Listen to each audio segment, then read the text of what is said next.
asalaamaaleykum mbokk yi, sama frères et sœurs militants de la grande majorité présidentielle Benno Bokk Yaakaar, maa ngi nuyu ñëpp ku nekk sa tur ak sa sant di rafetlu nag forte mobilisation bi nga xamante ni def ngeen ko ñëw tey ñu war a jàkkaarloog askan bi wax si choix bi nga xamante ni son excellence le président Macky Sall bi nga xam ni moom mooy le président de la coalition Benno Bokk Yaakaar joxe choix am si le prochain candidat de notre coalition lors des élections du 25 février 2024. ñëpp xam na ni président Macky Sall dafa renoncé woon ne du dem def deuxième quinquennat te yoon mayoon na ko ko,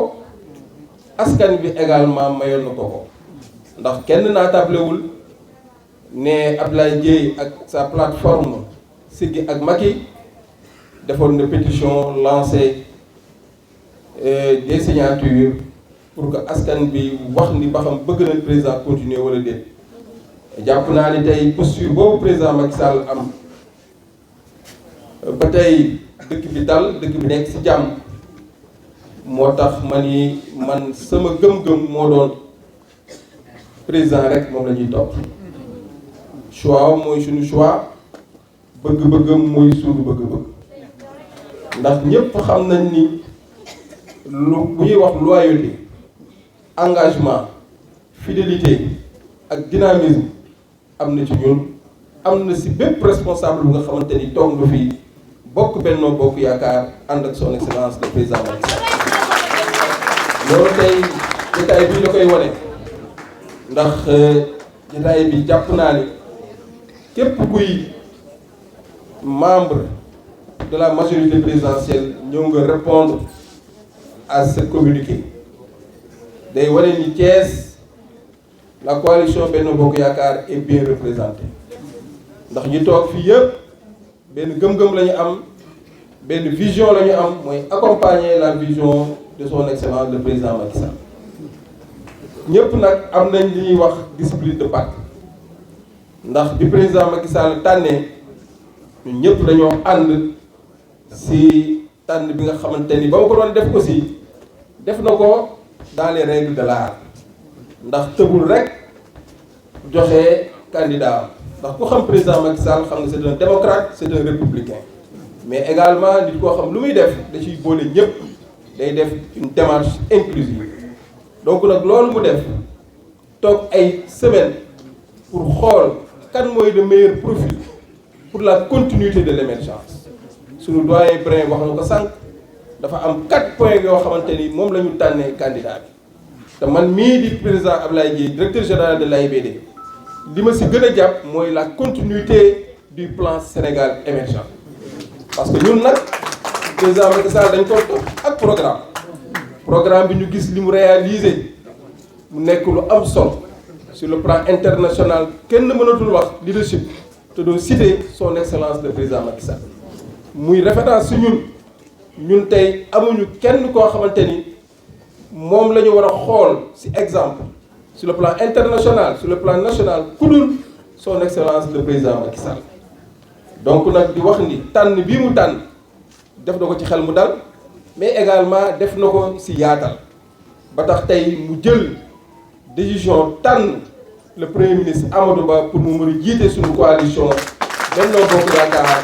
pour ñu dem gagner les élections de 2024. tànn boobu nag laa wax ni ñun kenn duñ ci jiitu, kenn du jiitu ci liggéey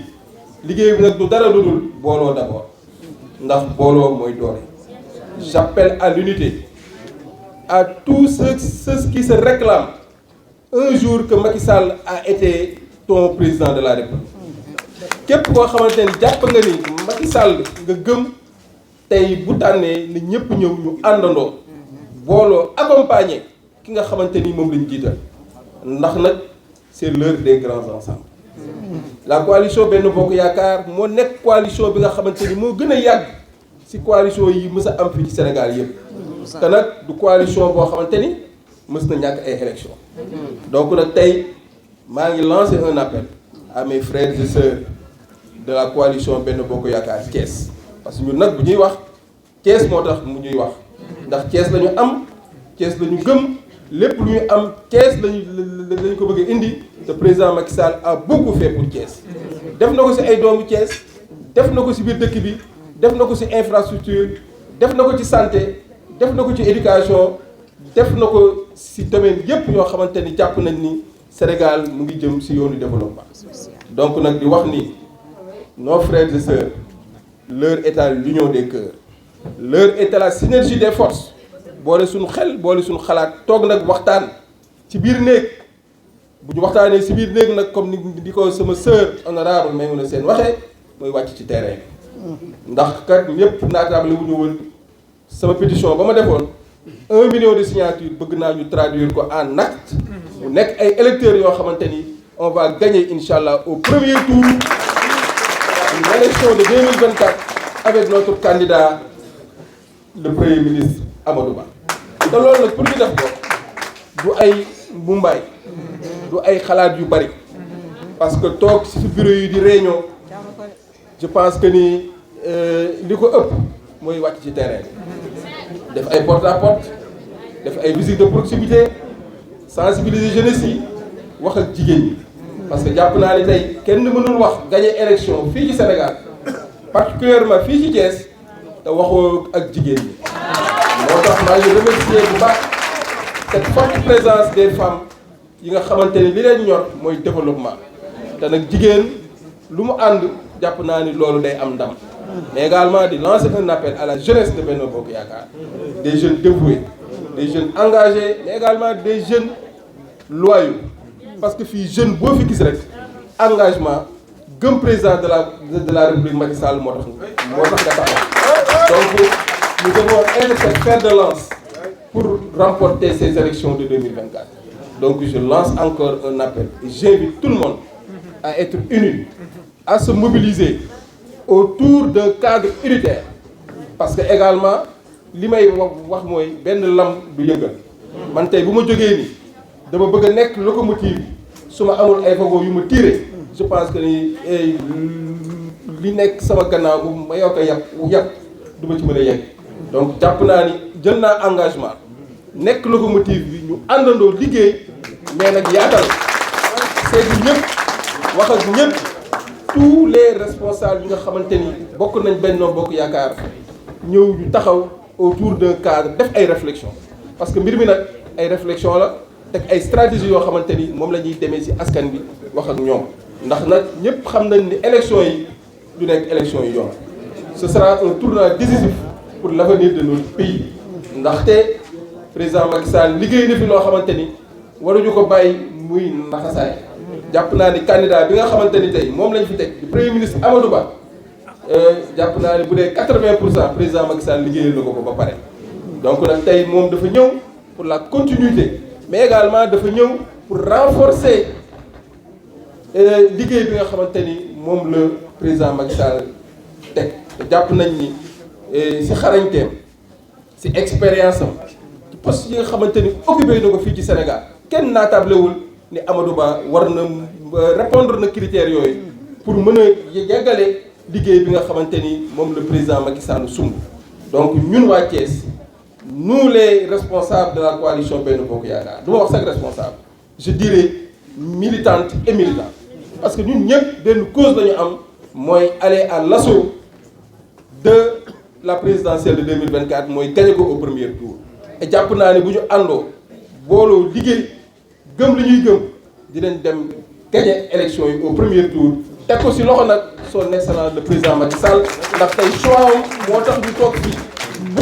bu deful woon choix fii ñu toog duñ fi toog ndax ñun moom rek la ñuy topp donc maa ngi ñaan ñi nga xamante ni ñoo yàgg ànd ak man ma xam leen ci xarañte xam leen ci liggéey sur le terrain muy le mouvement Siggi Jot jàpp naa ni ñoom kenn du leen ci mën kenn du leen ci jiitu mais nag tey on parle de la grande mouvance présidentielle élargie donc travaillons dans l'unité jàppoo dooloo parce que kat lu kenn mën ñaar moo ko dàq parce que tey bu nga gisee ñi toog fii ñëpp ku si nekk la nga mën a mobiliser la nga mën a indi buñ ko xeeb donc tey jàpp naa ni booloo am na déggoo am na li des mooy ñu wàcc terrain bi liggéey ni xam nga nag Thiès moo war a gagner élection yi di ñëw ndax kenn naatablewul nag ne am na ay yeneen candidat déclaré yu nekk fii ci Thiès mais nag ñun rek tous réunis